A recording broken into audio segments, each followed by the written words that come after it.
Good morning. I don't know if anybody's keeping track, and some people know, some people don't. We have had to, this is the first time I think this has ever happened at Fairlawn, but we've had to call fire rescue out twice, ambulance twice. We had 2 seizures, 2 different people. They're going to be okay, but I just want to say this. Somebody was coming in, they were like, I can't believe this, and I go, you know what that means? And he goes, yeah, the Lord's going to do something. I said, yep, absolutely. So if you have a thought of, hey, man, I need to get home for this, or I want to leave for this, I'm just going to urge you not to leave, because I don't know what God has planned, but I believe it's something big. And I believe He has something for you as an individual and for us as a family today. There's a reason you're here. For whatever reason, your journey has brought you here, my journey has brought you here, the person next to you's journey has brought you here. There's a reason that all of us, the people that are in here, are here at this moment, today, on August 11th, 2024. There's a reason for it, and I believe He has something special just for you. I want to make sure at the beginning of service, our greeters and our ushers were handing out these little keychain microphones. If you didn't get one, raise your hand. We want to make sure you get one. I'll give you this one right here. All right. We want to make sure they're just little keychains of a microphone. I'll explain that later. The reason, a lot of times I forget when I do these things, and I have it where you get something at the door. I kind of do it so it has you thinking, like, well, how's this going to end up being a part of the message? But I've had people before go, hey, why did you give us this? And I realize, I forget to tell you what it's for. But anytime we give you something at the door, it's so that you can, at different times, maybe a month from now, a year from now, whatever, that you look at that item and you think, oh, yeah, and you remember that message. So this is a little keychain microphone. I was debating whether to give this, or I got these little toy microphones, and we were going back and forth on it. And at the Lloyd household, we had a draw, we had a tie. 2 people said keychain, 2 people said toy microphone. So I took it to Facebook, and the overwhelming response, keychain. So if you can take this, maybe put it on your keychains. And anytime you see your keys, you know that. If you're like, I don't got a keychain, find something to put it on. Or sell it for $100 after the service. No doubt, it's well worth that.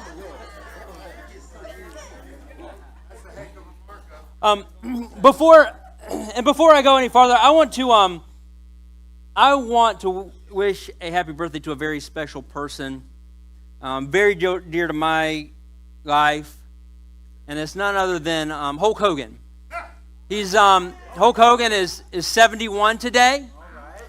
And I think we got a picture of Hulk Hogan up there, Caitlin. There he is. It says birthday August 11th. So we want to say, happy birthday, Hulk. Thank you for being a part of my life for all these years. Hulkamania is still running wild. Also, as some of you know, there is 2 people here. This is their birthday. One is my beautiful, gorgeous wife, Julie. And the other one is my beautiful, gorgeous friend, Matt Smith. It's their birthdays, too. They are lucky to share their birthday with Hulk Hogan. Huh? And your daughter's birthday. Is she here? All right, well, we're not going to tell her after. I'm just kidding. Happy birthday to your daughter. All right. And my wife, it's very special for her, too, because for her birthday, she gets to hear me speak. So, happy birthday, baby.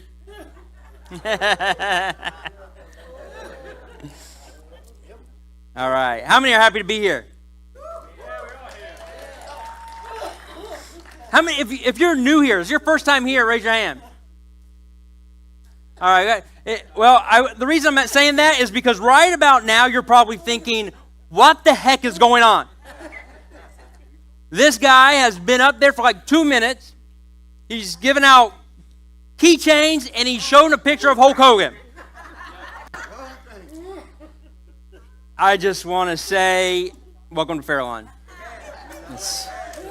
Yeah, I don't really have any other explanation but that. But I am glad that you're here. I am glad to be here. Anytime I get to come here and open up the Bible and share the Bible, I'm excited about that. So I'm excited about being here and seeing what God has in store for me, as well as for you.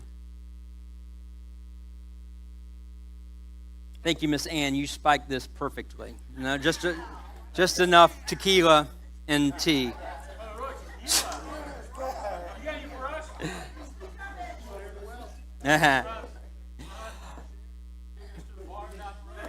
So we're going to go back in time. We're going to start this message going back in time a little bit. We're going to go to the mid to late 90s. All right? I graduated in 1996. I have fond memories of the 90s, but we're going to go back to the mid to late 90s. So just picture everything that was in boy bands, NSYNC, Backstreet Boys. What was the other? 98 Degrees. Spice Girls were popular back then. Rollerblades. How many owned a pair or still own a pair of rollerblades? And I shouldn't raise my hand for that. I don't. I can barely skate regular. I wasn't going to try rollerblades. Back then, popular was for the guys, the spiked hair with the highlighted tips. Yes. For those that I'm just going to tell you this, I have a picture of Pastor John, our worship leader, as a teenager with spiked hair and frosted tips. I was just saying. Yeah. I don't have it to show on the screen. I'm sorry. But if you ask me, I will make sure you get that picture.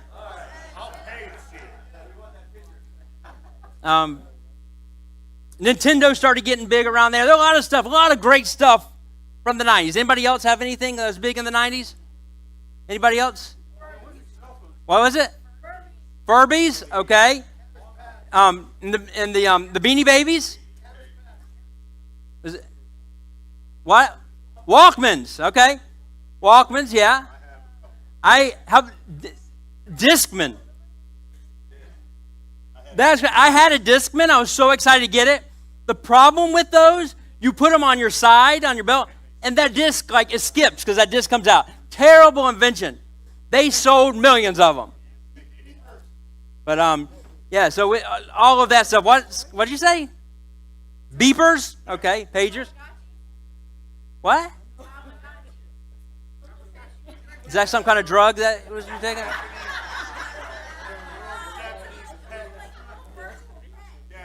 Okay, I'll take your word on that. All right. A lot of cool stuff from the 90s. Malls. Malls were big. Spent a lot of my time at Diamond Gyms at the Orange Blossom Mall. So we're going to go back to the 90s, mid to late 90s. And I want you to picture, you guys are going to have to work a little hard for this message. I can't always have these props to help with your imagination. So I want you to picture all of us are in a conference room. Okay? And we're in a conference room, and we're not in the United States, but we are in Auckland. That's where we're at. Auckland is in New Zealand. And we are a part of the committee that's going to discuss Auckland's new Sky Tower. This is going to be this huge tower that's actually it's going to be the biggest, the tallest building in the southern hemisphere. This is it right here, the Sky Tower. Now, here's the thing. It's going to be this big building, but we want it to be more. So we need some ideas. We need some ideas to put this on the map that people will know about it. So I need to hear your ideas, your bold ideas. So we want this to be more than just a place you can go to the top and get these stunning views of Auckland. So we want to set it apart. So let me hear your ideas. And somebody somewhere on this would be like, how about a restaurant? We can have a restaurant, which they do. They actually have rotating restaurant. Yes, thank you. They have a rotating restaurant. You can go there and you can dine, and it spins you around so you can see all of it. But Okay, great idea, guys. We're going to put that on the list, but we want this to be more than just a place of fine dining. We want to be out of the box. We want it to be something. So I need to hear more ideas. And then all of a sudden, somebody in the back's like, I guess we could let people jump off of it. Now, when that was mentioned, I picture that conference room got silent, that you could hear a pin drop. Did he just say we could let people jump off of it? A terrible idea. And then somebody from the other side of the room was like, that's a great idea. Let's do it. I mean, what's the worst that could happen, right? I mean, let's do it. And that, my friends, is how the sky jump was born at the Sky Tower in Auckland, New Zealand. Now, tallest building. Go back to the other picture, Caitlin. Tallest building on the southern hemisphere. And what they do is, this is not just like a regular bungee jump. This is different altogether, because they put you in a harness, they tie a rope to you, and what you do is, when you jump off this building, you stand just like she is out, and then they say, okay, now step back, and you take a step back, and you free fall 3/4 of the way down until that rope catches, and when that rope catches, it brings you slowly to a halt, that when you get to the ground, you can just put your feet down. But for 3/4 of the fall, you are free falling. And every year, thousands upon thousands upon thousands of people make a trip to Auckland, to the Sky Tower, to do the sky jump. There are people that travel to Auckland just to do this. And who knew? But because of the boldness of one person to think out of the box and share his idea, we can have people jump off of it. I don't know. I kind of picture maybe it was like kind of like a joke. It's like, I guess we can have people jump off of it. And I go, okay. But this has brought in millions, probably billions of dollars of revenue for the Sky Tower and for Auckland, and brings so many. It's made this a huge tourist, a place for tourists to visit. But it would have never happened if somebody wasn't bold enough to share their ideas and to speak up. And then if it wasn't for somebody to speak up and say, yeah, let's do it. Let's go for it. So what I want to ask you is, how many of you have had ideas, have had dreams, have had visions, and you get all excited about it only to have someone shoot it down? Oh, it's too risky, too outrageous, too crazy. And because of their doubts, you start doubting yourself. How many's ever had that? Like, you had an idea and then you gave it to someone and they're like, that's dumb. How about this? Has anybody ever had a time where, like, you give an idea to a group of people and they just act like you didn't even say it? Like, we're going to jump off the building. And they just go on with the conversation. Anybody ever had that happen? All right, just me. Great. Thanks, guys. Thanks. Y'all make me feel great. Okay. Yeah. But oftentimes, like, we get all excited about it, then somebody is like, oh, no, that's not. They don't see that vision, and we let our dream go. And maybe that's where you're at this morning. Maybe you had a dream. Maybe you had a vision. Maybe you had an idea, and you've just let it go. Because it's like, well, nobody agrees. Nobody can see it. You just give up on that dream. Because somebody said, no, that's terrible. That's unrealistic. That's impossible. And I want to tell you this. Just because that person, or maybe a group of people, they didn't get it, just because that group of people or that person did not understand you, that does not mean that there is not value there. That is not a reflection upon you and who you are. God, our Heavenly Father, when He created you, He looked at the world and He said, you know what? You know what that world needs? Jonathan. You know what that world needs? Desi. You know what that world needs, Pat? You know what that world needs? Mr. Miyagi. Yeah. You that is sitting right there, He has made you unique. You think differently than the person next to you. You think differently than me for a reason. You weren't created to fit into a mold. He has made you who you are because He knew there was a world that needed you. When I've told this story before, but when I started preaching at 17 years old, and when I did, I mean, a 17-year-old still trying to figure stuff out. But I thought that they wanted me to be like somebody else, so I pretended. I would try so hard to preach like Rod Parsley. Listen, I owned a white suit because Benny Hinn had white suits and people like Benny Hinn. Now, my complexion is a little paler than Benny Hinn, so I just look like a Q-tip.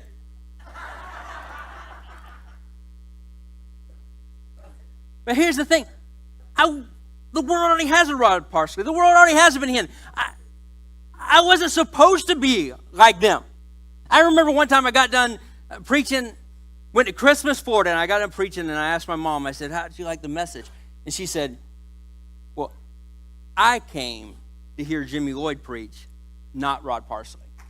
That's all she said. She didn't say, pretty much what she said is that message stunk, but said it that way, and then we didn't talk about it anymore. But if you're too busy trying to be somebody else, who's going to be you? And the title of my message today is Don't Drop the Mic. How many's ever heard that phrase, drop the mic? What does that mean? If someone says drop the mic,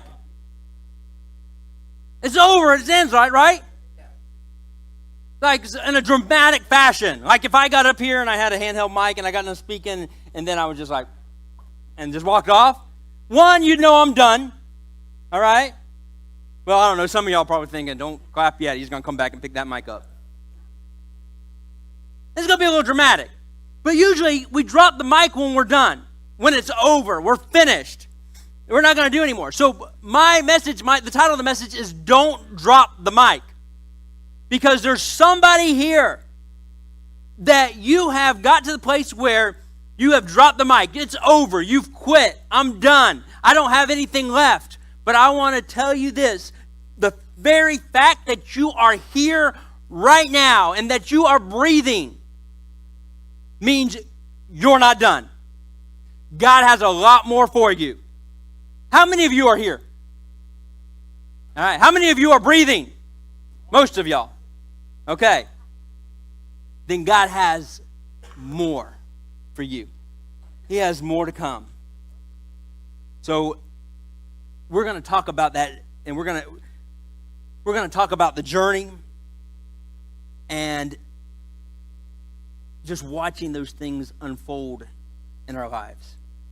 Because I believe that there's some people here somewhere along the way. Somebody convinced you that the world doesn't need you. So what you did is you started being somebody else other than you. But what you don't realize is there's a whole group of people over here that need you, but they don't have you because you're over here trying to be something other than you. And this group who has been waiting on you, waiting on your ideas, waiting on your dreams, waiting on your help, waiting on your advice, waiting on your friendship. They continue to wait for you because you aren't being you because somebody told you that you weren't supposed to be you, and you have listened to that person that don't even like you and allow them to talk to you and talk you out of being you. But I'm telling you right now, you look around this building and you look around this church, you will see a whole bunch of people that need you. And we don't need you to be the person sitting next to you. And we don't need you to be the person behind you or in front of you or the person that you met yesterday that you just thought, man, they're so awesome, they're so great. No. We need you. The authentic, the different you. That's why God put us all together. He didn't bring you here to be Pastor Jimmy. He didn't bring you here to be Pastor Mark, unless you are Pastor Mark. Then he brought you here to be Pastor Mark. But if you're not Pastor Mark, then no. He brought you here to be you. So if you hear nothing else that I say, hear this. God made you to be you. He doesn't want to take you and your thoughts and your mind. He don't want to take that out of the equation. I used to pray all the time, Lord, take me out of it. Whereas none of Jimmy and all of you. I used to pray that all the time before I'd come on stage. And then I heard a teaching where the person said, we shouldn't pray that. It should be 100% of you and the person God made you operating in 100% of Him. And I thought, man, that's amazing. That's what I'm going to start praying from now on. God made you to be you for a reason. So the next part of this message, we're going to talk about this teenager. Not just any teenager. It's a dude named Joseph. And we're going to find the story of him is in Genesis chapter 37, starting with verse 6. He said to them, listen to this dream I had. We were binding sheaves of grain out in the field when suddenly my sheaf rose and stood upright, while your sheaves gathered around mine and bowed down to it. So here's this teenager, this boy, Joseph. He's talking to his brothers, all right? And I can picture them like they're there watching TV, and he runs in and he has this dream and he's so excited. Guys, you'll never guess what I dreamed. I had a dream that we all had these sheaves, and my sheaf stood up tall. Your sheaves all bowed down to mine. The next verse says, then they hated him even more. Now, they already hated him because, one, it was very obvious that he was their father's favorite. You may have heard the story, Joseph and the coat of many colors. The dad gave him a coat, made him a coat of colors. Didn't give it to the rest of the brothers, gave it to him. I mean, this is like Gucci and Prada, like all wrapped up in one. I mean, this was fancy. Any kind of colors that he would have had to buy and purchase to make this coat would have been very expensive. But they were already jealous. Now, it says that they hated him even more. All right. I just want you to hear me out because I kind of understand this. Part of me wants to side with the brothers here. Because, see, when I was 10 years old, my sister Angie, who had just turned 8, it was her birthday. And we had a 2-story house, and I was walking up the stairs, and as I was walking up the stairs, she came out, and she stood at the top of those stairs. And she had this cape on, not like a Superman cape, like a queen cape, like a royalty cape. She had in her hand like a scepter, like a wand that a queen would have, and on her head was a crown. And when I walked up the stairs, she said to me, today is my birthday, and I am the queen, and everybody must bow down to me. Miss Ann, I'm not proud of what happened next. But without thinking, I immediately grabbed that wand and I broke it in two. I ripped that crown off her head and I broke that and threw it down the stairs. And I said, "As you wish, Your Majesty." And I walked into my room. I may have gotten a little bit of trouble for that. So, but I kind of get the brothers. Like, I kind of get it. Like, I had a dream, y'all going to bow down to me. But he didn't finish it at that. Joseph had many dreams, and he was excited to share those. So, verse 9, it says, "Then he had another dream, and he told his brothers." Listen, he said, "I had another dream." I'm sure they were like, "Oh, yay, can't wait for you to tell me this dream." I had another dream, and this time the sun and moon and 11 stars were bowing down to me. When he told his father as well as his brothers, his father rebuked him and said, "What is this dream you had? Will your mother and I and your brothers actually come and bow down on the ground before you?" His brothers were jealous of him, but his father kept the matter in mind. I want to talk to you about Joseph. I want to point out this. This was a teenager. Maybe wasn't the wisest decision to come and say, "Hey, brothers, I know y'all don't like me already, but let me tell you this dream where y'all bow down to me." Probably not the wisest. But he's young, right? So we get a little farther in this story. And Joseph's dad sends Joseph to check on his brothers. They've been out working. So Joseph's like, "All right, Dad," because he's his dad's favorite. I get that. I was undoubtedly my parents' favorite. Right, Dad? By the way, that's not true. It was Chrissy. Still is. But he's just like, "All right, I'm going to see my brothers." They see him coming from the distance. They're like, "Here comes a dreamer. Hey, you going to bow down to him?" So as he's come, they came up with this idea. "Hey, you know what we can do? Let's kill him. We'll take his coat. We'll put some of his blood on it, and we'll tell Dad that a wild animal got him." I mean, normal sibling stuff, right? Now, he has this other brother. One of the brothers, his name's Reuben. And Reuben kind of gets painted as this hero. Like, he really loved Joseph. I kind of picture him as like that friend that, like, if a group of people are talking about you, they might be like, "No, I think Cece's cool." I mean, they're not going to say, "Oh, no, you better stop talking like that." But they'll just be like, "Yeah, I think Cece's okay." All right. So I kind of picture him like that. Like he's not like all in, but he talks him out of killing him. And he says this in Genesis 37:22. He says, "Don't shed any blood. Throw him into the cistern." Now, I just want to ask you this. This is NIV. Why didn't they just say pit? All right? You know what you do when you get to a word like that in one translation?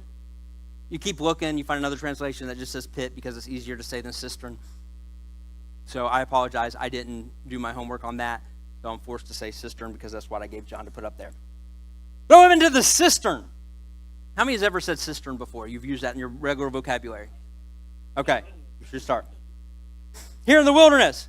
But don't lay a hand on him," Reuben said. He said this to rescue him and take him back to his father. So Reuben was going to come back, get him out of the pit, take him back. Now, so they throw him in the pit. They're like, "Now what are we going to do? Let's leave him in the pit." All of a sudden, a group of travelers, Ishmaelites, start coming by, traders. And they get this great idea. They're like, "Reuben, you're a genius. Let's sell Joseph to them, and we're going to make a little money off of this. We'll still take his coat, put his blood on it, tell Dad, rip it up, tell Dad a wild animal got him. But we're going to sell him, and we're going to make a little pocket change at the same time." So that's what they did. They sold Joseph. Now, let me ask you this. Joseph, while he's sitting there in that cistern, in that pit, do you think he thought, this is exactly what my dream looked like? Heck no. The people that he loves and cares about, thought loved him, has now betrayed him, thrown him into a pit. Now just think of what's going through his mind. They throw a rope down there. They get him out. He's like, all right, you guys came. Funny joke, guys. And then all of a sudden they turn him over to the Ishmaelites to say, yeah, you're going with them now. Pocket some money. What's going through his mind? He's now sold as a slave. They bring him to Egypt. And he gets sold again. And he gets sold to this dude named Potiphar. Now, just the name alone. Like, if you met somebody and you're like, hey, man, I'm Jimmy. They're like, hey, I'm Potiphar. You would be like, oh, okay, all right, cool. Somebody's name's Potiphar. Maybe a little shady, I'm just saying. Any Potiphars here? I'm sorry if I offended you. Anybody, Potiphar?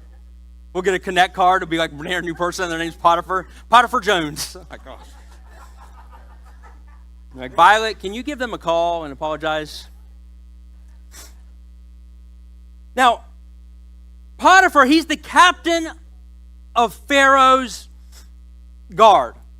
Like, he's the top of the secret service. And Joseph gets sold to him, but it didn't take long for Joseph to have favor with Potiphar. And Potiphar realized he could trust Joseph, so he put him in charge of everything in his household. Now, you're thinking, man, things are looking pretty good for Joseph right about now. But there's a problem. Because there's this lady, Potiphar's wife, who kept trying to get Joseph's attention. Now, I don't mean she was just like, hey, look over here. No, I mean, how can I explain it? She was what you would call a cougar. Granny, if you don't know what a cougar is an older woman that fancies younger men. She seemed confused, guys. I just needed to fill her in. All right, Granny. So I didn't want you to confuse.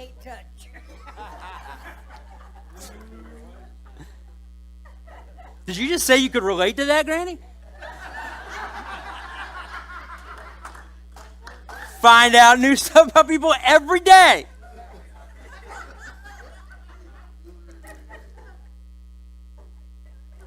But she has her eye on Joseph. Now, the Bible don't mention her name. It just calls her Potiphar's wife. But we're going to call her, we're going to assign a name, and we'll just say Cougar Carla. We'll just call her Carla. So, where are you going, Stacy?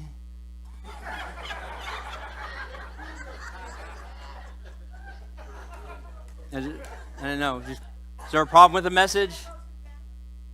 I guess if you pick now, I mean, this is the good part. Some people get convicted. You talk about cougars, and they're just like, start sweating,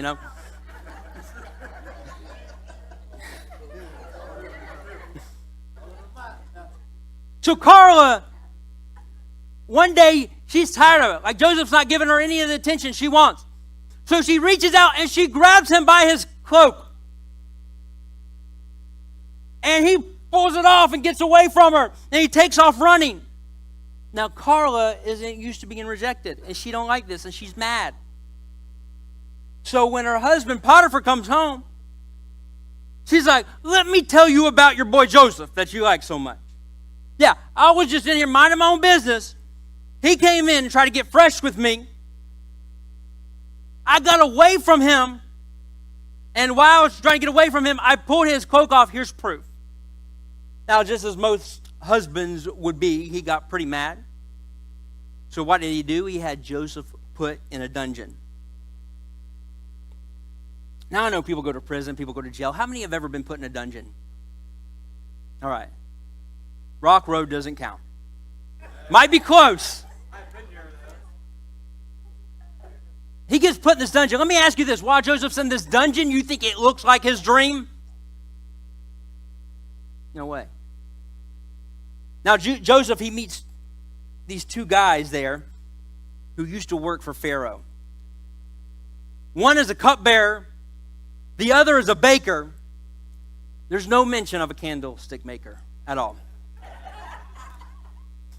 But Genesis 40, verse 8, it says this. It says, we both had dreams, talking about the cupbearer and the baker. They answered, but there is no one to interpret them. Then Joseph said to them, do not interpretations belong to God? And listen to this next part. He says, tell me your dreams. So we see some maturity here, because back when he was 17, back when he was a teenager, he was like, let me tell you about my dream. Let me tell you about my ideas. But now he's in a place where he's like, tell me your dream. Because a lot of times we get so wrapped up in our dreams that we forget that other people have dreams too. But they can't get a word in edgewise because we're so busy telling them our dream and how big of a deal we're going to be and how important we're going to be. So Joseph, he says, tell me your dreams. They tell him the dreams. He tells the cupbearer, says, I got good news. You're going to be restored. You're going to go back working for Pharaoh. Now, the baker, this is a positive message, so we won't really go into that, but we'll just say this. Things didn't turn out so well for him. But the cupbearer, when he goes back to work for Pharaoh, Joseph interprets the dream and he says, hey, just remember me when you get there. Tell him about me. But what happens? Genesis 40, verse 23, the chief cupbearer, however, did not remember Joseph. He forgot him. Classic cupbearer. You get it. If you know a cupbearer, you know they are always forgetful, forgetting everything. So he totally forgot. So Joseph sat in that dungeon for 2 more years. Then one day, Pharaoh, he has this dream, and he has all these people trying to interpret this dream, and they couldn't do it. And the cupbearer goes, wait a minute.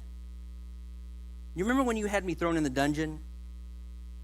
I met this dude named Joseph, and he interpreted my dream, and he was dead on. Like he said, I was going to be restored. I was going to be working for you again, and I was. And Pharaoh says, get that guy in here. They go get Joseph. He interprets the dream. He says, yeah, there's going to be a famine in the land. So Egypt needs to prepare for this famine. Pharaoh was so impressed that he put Joseph second in command, only answered to him over all of Egypt. So Joseph went from the pit to the palace. And I just got to say that because I've heard so many messages titled, From the Pit to the Palace. But that's truly what he did. He went from the pit to the palace. Second in command over all of Egypt. He went from being his dad's favorite to being betrayed by his brothers, thrown in a pit, sold into slavery,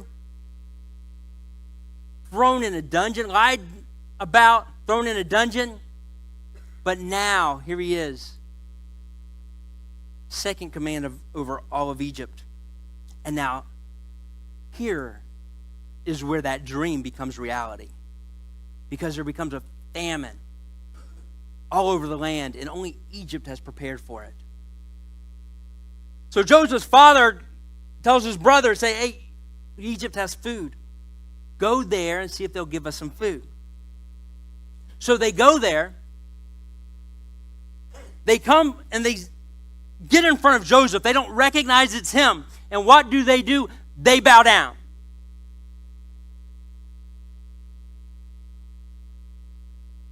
Now what the dream has become a reality. But here's the thing. It doesn't necessarily look the way Joseph pictured it when he was 17. Because when the dream became a reality, it didn't look like the Grammys or a fun night at the Oscars. What did it look like? It looked like responsibility. The Bible says that Joseph went and he wept and he cried. Sometimes the dreams, when they're fulfilled, that's what they look like, weeping and crying. Because check this out. A lot of times we get this dream And we picture this glorious thing and it playing out in this glorious way. And we get all excited about it. And I'm telling you, I'm not saying you shouldn't. You should get excited about your dreams that God's given you. But sometimes your dream may look a little different than how you have pictured. Because, check this out. A lot of times, how dreams look. Can we get this up there? Is it going to work? A lot of times, this is how dreams look. Woo! I'm a dreamer. Things are going good for me. Everybody look at what all I got. Everybody look at here. Look at here. I'm playing Heath's keyboard. What's he going to do about it? I'm playing his drum. Look, hey, look at me over here. We got a new guy on the praise team. I'm playing his guitar. I'm not really going to pick him up because musicians are weird about that stuff. Look at all what I got. Look how great my life is. And we picture that dream looking like this. But in reality, how God has planned, it looks like this. It looks like this. Can I just say this? That dream that God has birthed in you, that dream that God has for you, it's not just for you. If God has given it to you, it is not just for you. But it's for those people that God has put around you. I'm just saying this. If you are favored, that favor isn't for you. It's for those around you. And if you're trying to soak it all up for you, that dream's never going to be fulfilled because it's not meant for just you. But a lot of times we're just like, man, look at me. Look at me. We'll just go on. We can't wait to picture a big moment on Facebook. Just take a little picture. That's not me.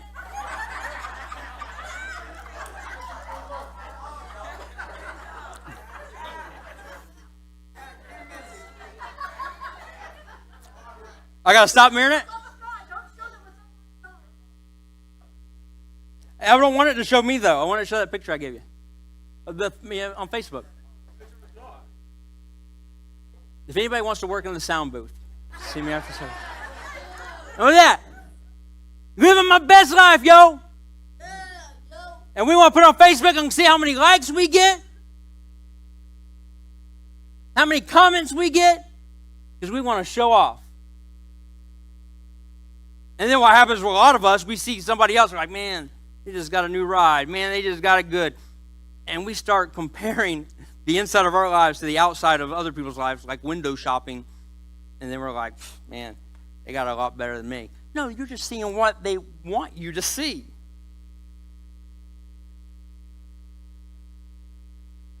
But God has a plan for you. And He has birthed a dream in you. We can go back to the title slide. Everybody's going to be looking at that good-looking picture instead of paying attention to me.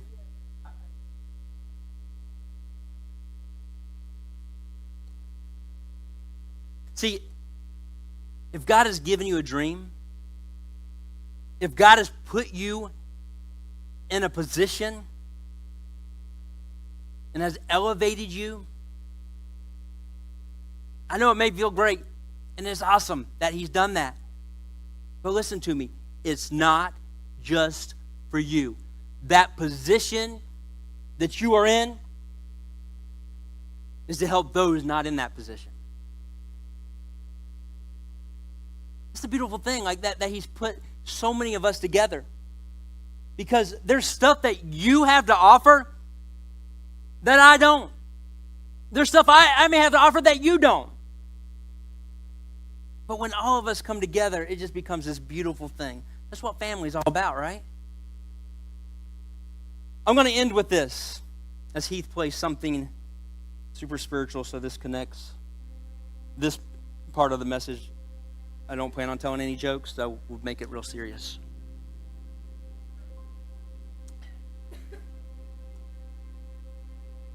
On January 24th, 19 75.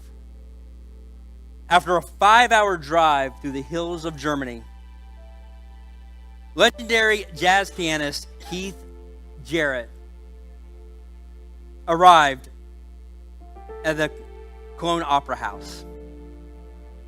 He was booked to play there, and it was a sold-out crowd. But see, there's a problem.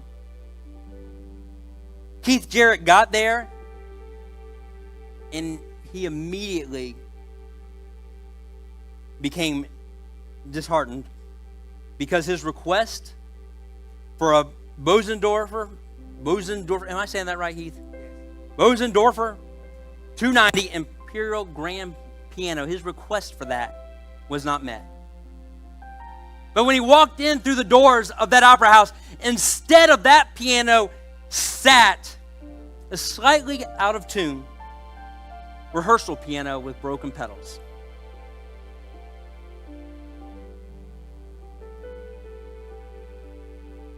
And here's Mr. Jarrett, Keith Jarrett. He's there. He's exhausted. He has a stiff back from driving those 5 hours. And you know what he says? Cancel the show. I don't care that it's sold out. He looked at the engineers and he said, y'all go home. I'm not playing. Because Jarrett, he was known for being a perfectionist. And if he didn't have everything just right, he wasn't going to play. But Mr. Jarrett, it's sold out. I don't care. I can't play with this. The pedals don't work. It's not in tune. How do you expect me to work with this? I told you specifically what I needed. You didn't get it for me.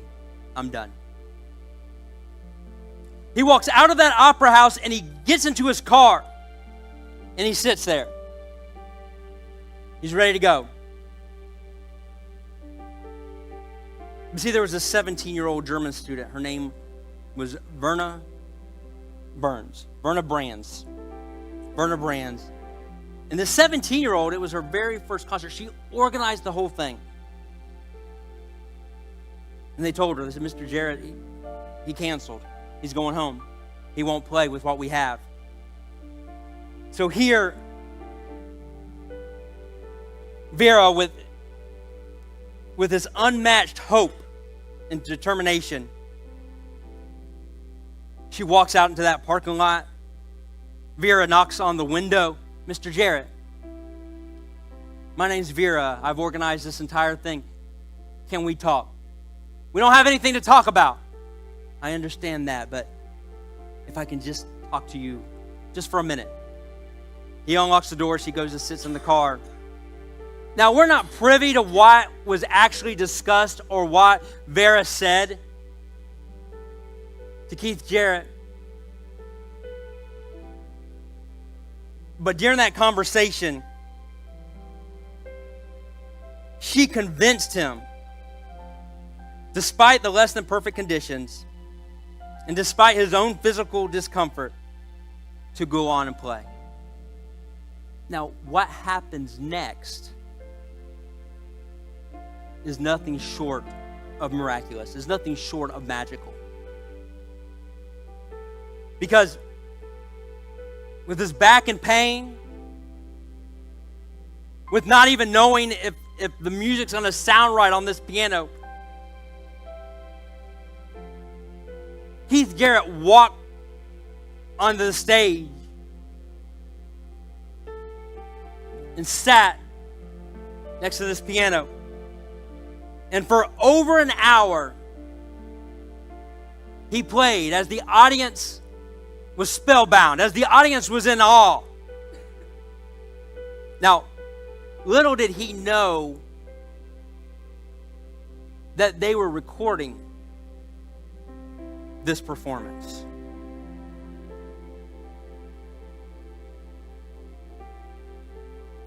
And they took that recording and they produced it and they started selling it. And it has sold over 4 million copies. To this day, it is the top selling single piano recording, single piano album out there. but it almost didn't happen. It came so close to not even happening. If it wasn't for that 17-year-old, if it wasn't for Vera convincing Keith Jarrett to go on and play. Why do I tell this story? Because I think it resonates with our own journey. And I don't pretend to know what your journey is. Some of you I do, some of you I don't. Some of you, today's the first day I've met you. But I have a feeling that at times you have felt the same way that I have. You felt like that out of tune piano that nobody wants. They expect something else.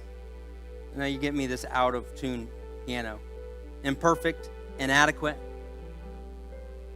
But see, God comes in and He takes us and He makes something beautiful. You, my friend, you are some of God's best work. And I know you don't always feel like it. I know at times you felt like giving up. For somebody here, before you even got here, you called it quits. And it's only by the grace of God that you are sitting right where you're at.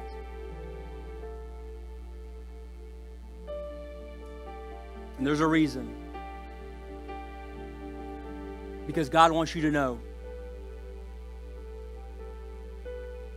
you are some of His best work. And He created you to be you.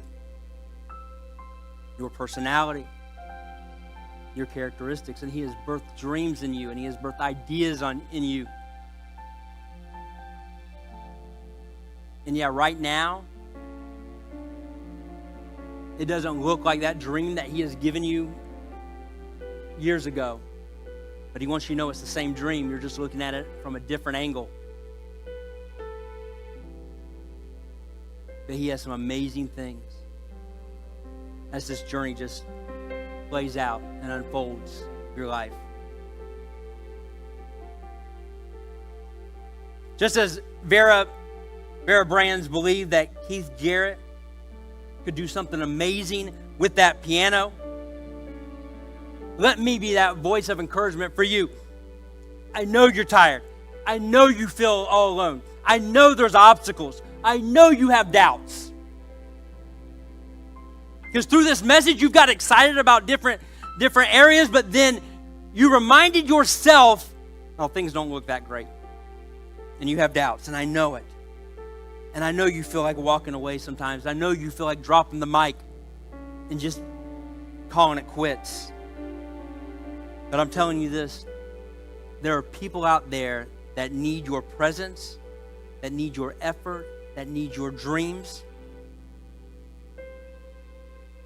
And I want you to know that you have value.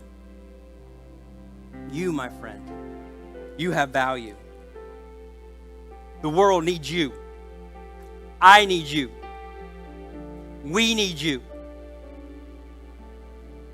And by the way, there's only one person that could be you.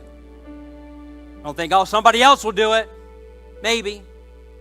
But there's nobody else that's going to do it the way that you do. Only you can be you. So, my friends and family of Farallon, and all you wonderful, good-looking people,